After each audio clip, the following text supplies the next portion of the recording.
Mesdames, Messieurs, vous êtes toujours sur ce plateau de 12-13. Nous avons sur ce plateau Philémon Longonia. Bonjour Philémon. Bonjour madame. Philémon, tu n'es plus à présenter. On sait tous que tu es journaliste à la RTGA Aude, rédacteur en chef adjoint. Philémon Longonia, vous avez pris part au point de presse de l'envoyé spécial des États-Unis, Rousseff Gold. Qu'est-ce qu'il a apporté comme message à la RDC? Comme nous avons suivi dans tous les médias, Russell Feingold a demandé à ce que le calendrier électoral global soit publié par la CENI. C'est le point de vue de toute la communauté internationale. Donc ce n'est pas Russell Feingold qui vient juste en tant qu'individu, mais il a juste relayé ou réitéré cet appel-là de la communauté internationale de voir la CENI publier un calendrier global des élections pour leur permettre d'évaluer combien il faut et comment financer ces élections d'ici fin 2006, que ces élections aient lieu. Deuxième message, c'est de voir la promulgation de la loi électorale. La loi électorale qui a été votée par les deux chambres du Parlement. Et Russell Feingold a d'abord félicité la délibération du Parlement congolais à ce qui concerne notamment l'article 8, alinéa 3 de la loi électorale, ce qui a apaisé un peu les esprits. Et les parlementaires ont fait de sorte que le recensement ne soit pas une condition sine qua non pour la tenue des élections.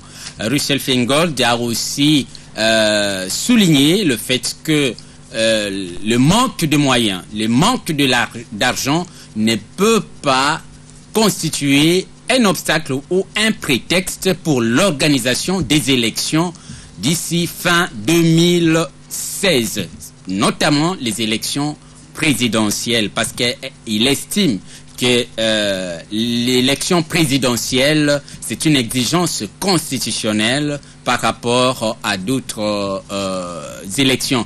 Mais Russell Feingold n'est pas seulement venu parler des élections, il a parlé des FDLR, où il a réitéré le fait que la communauté internationale est d'accord pour un désarmement forcé, mais il est rassuré par le gouvernement, mais il attend, en tant qu'envoyé spécial des États-Unis dans la région des Grands Lacs et de la RDC, voir des actions concrètes sur le terrain. Il a aussi, au nom des États-Unis, présenté ses condoléances aux familles des victimes des massacres, des différents massacres à Beni. Il a aussi salué, même si ce n'est pas dans son mandat, il a salué les efforts entrepris par les États-Unis avec les forces de la région pour éradiquer la LRA, et les fruits sont là. Il y a même un officier qui venait d'être arrêté au niveau de la République centrafricaine. Donc tout ça, l'aspect sécuritaire, l'aspect électoral, c'est tout ça que le représentant spécial des États-Unis dans la région des Grands Lacs et en RDC est venu dire. Mais il a souligné aussi le fait que, à ce qui concerne les élections, la tenue des élections ou le respect de la Constitution ne concerne pas seulement la RDC. Ça concerne tous les pays de la région. Et avant de venir ici, il était d'abord à Addis Abeba en Éthiopie, où il a pris part au sommet de l'Union africaine. Après cela, il était au Rwanda, où il a rencontré le président Paul Kagame. Et avant de venir ici à Kinshasa, depuis hier. Donc nous sommes sûrs et certains qu'il a aussi lancer ce message-là, et surtout que les pays frontaliers ne puissent pas soutenir les groupes armés pour déstabiliser la région, déstabiliser particulièrement la RDC. Philémon Longonia, croyez-vous que le message de Russell Feingold va porter des fruits? Nous espérons déjà ce message, qui n'est pas le premier, porte de fruits. On a demandé à ce qu'il n'y ait pas prolongation du mandat du président de la République par la communauté internationale, mais cela a rencontré aussi le point de vue du gouvernement, le point de vue des autorités congolaises. Donc, quelque part, nous disons que les autorités congolaises et la communauté internationale marchent de pair, c'est-à-dire qu'ils ont presque une vision commune, même s'il y a des points de vue qui les divergent, mais ce n'est pas seulement Russell Feingold ou bien les États-Unis ou l'Europe ou la communauté internationale de manière générale qui va faire de sorte que cela porte des fruits. Il faut qu'il y ait une volonté politique en RDC, mais aussi ce soutien, par exemple, de déjà environ 20 millions de dollars pour la tenue des élections, particulièrement l'élection présidentielle, le don des États-Unis, c'est déjà quelque chose de bon. Et disons que non, voilà, les fruits sont là. On a invité l'article 3 l'article 8 alinéa 3 de la loi électorale qui a apaisé les esprits des uns et des autres, les politiciens, tout le monde est d'accord à ça. Nous disons que cela porte progressivement des fruits, mais pas seulement un effort de la communauté internationale ou bien des États-Unis ou par la volonté ou une exigence des États-Unis, mais la volonté politique interne. Déjà, le gouvernement de la RDC a réagi. Quelle a été la réaction du gouvernement congolais face au message de Russell Feingold? La réaction du gouvernement congolais ne s'est pas fait attendre. Donc, juste après la conférence de presse, le ministre des médias, Lambert Mendo Malanga, a réagi et a estimé que peut-être le Russell Feingold, il y a des histoires qui l'échappaient dans l'organisation, dans le fonctionnement de la RDC, et particulièrement ce qui concerne la promulgation de la loi électorale. La loi électorale ne doit pas être publiée comme ça parce que le Parlement a fait. Il y a tout un processus. Cela doit passer au niveau de la Cour suprême de justice qui doit voir si cette loi électorale est conforme à la loi fondamentale, à la Constitution. Donc, on ne peut pas violer la Constitution par le fait qu'on est en train de demander à un gouvernement souverain qu'on puisse promulguer cette loi électorale. Et l'organisation des élections n'est pas l'apanage du gouvernement. Il y a la Commission électorale nationale indépendante qui est là, qui est établie comme institution indépendante pour organiser les élections. Donc, il y a des tâches auxquelles Russell Feingold, c'est long, ce n'est pas moi qui le dis, mais selon les porte-parole du gouvernement, Russell Feingold devrait s'adresser plutôt à cette commission. Bon, bien sûr, c'est ce qu'il a fait d'une part, mais peut-être d'autre part, il n'a pas fait. Mais Lambert Mende a parlé d'agitation en disant qu'il ne connaissait pas la RDC.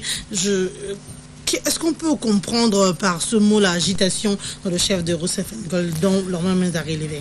Bon, on parle d'agitation tout simplement parce que j'estime que le gouvernement croit déjà réitérer sa volonté. Et on a répété, dernièrement même au point de presse du ministre Lambert Mende, que en 2016, il n'y aura pas prolongation. C'est ce que le gouvernement a dit et le gouvernement répète encore.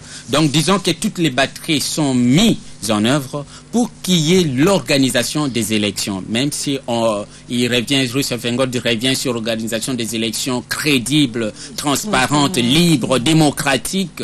Mais je pense que c'est aussi ça. Le gouvernement estime qu'il y a là quelque part une sorte d'agitation alors que le gouvernement est engagé sur cette voie pour l'organisation des élections. Mais pourquoi Russell Feingold doit venir de temps en temps répéter les mêmes choses? Bien sûr, peut-être les choses répétées, parfois ça pèse chez les uns, mais les choses à répéter à un moment donné, c'est aussi bien parce que c'est un partenaire.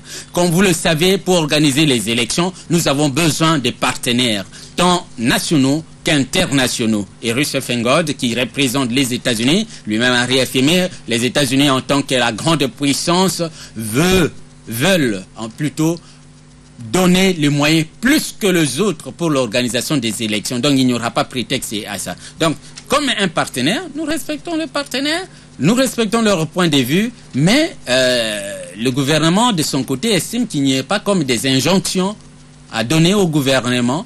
Il n'y a pas d'agitation pour le moment. Tout doit être fait de manière apaisée. Voilà un peu, c'est dans cette optique-là que le gouvernement a réagi et estime qu'il y a une sorte d'agitation. Mais entre les deux, je ne sais pas si c'est Russell Fengol pourra dire non, le ministre s'agite, ou c'est Russell, ou le ministre dit, mais voilà, c'est Russell Fengol qui s'agite, mais ce sont les deux hommes d'État auxquels je ne veux pas commenter sur leurs agitations, l'agitation des uns des autres. Merci Filemon Longonia d'avoir répondu à nos questions, d'avoir analysé l'actualité avec nous. Merci beaucoup. Mesdames, Messieurs, ce 12-13 tient à sa fin, mais avant de nous séparer, voici le rappel de l'essentiel de l'actualité. L'envoyé spécial des États-Unis pour la région de Grand Lac, on appelle à la publication d'un calendrier global des élections et à la promulgation de la loi électorale récemment votée au Parlement. Russell Feingold est mal informé sur la RDC, a réagi le porte-parole du gouvernement que vous avez suivi dans ce 12-13. Un générateur incendié et quelques articles aussi sur le bilan de l'incendie qui a eu lieu ce mardi matin au supermarché Pelou Store sur le boulevard du 30 juin. Les coupures intempestives du courant électrique de la SNEL en est la cause. Clarisse et Coco Kapalai nous a donné des détails dans ce 12-13. Et enfin, salubrité et détérioration de la chaussée à la célèbre place Victoire. Ce lieu très fréquenté enregistre beaucoup d'embouteillages ces derniers temps à cause de l'état piteux de la route. Fin de 12-13, merci de votre fidélité à la RTG Aude. On se retrouve tout à l'heure à 14h. Au revoir.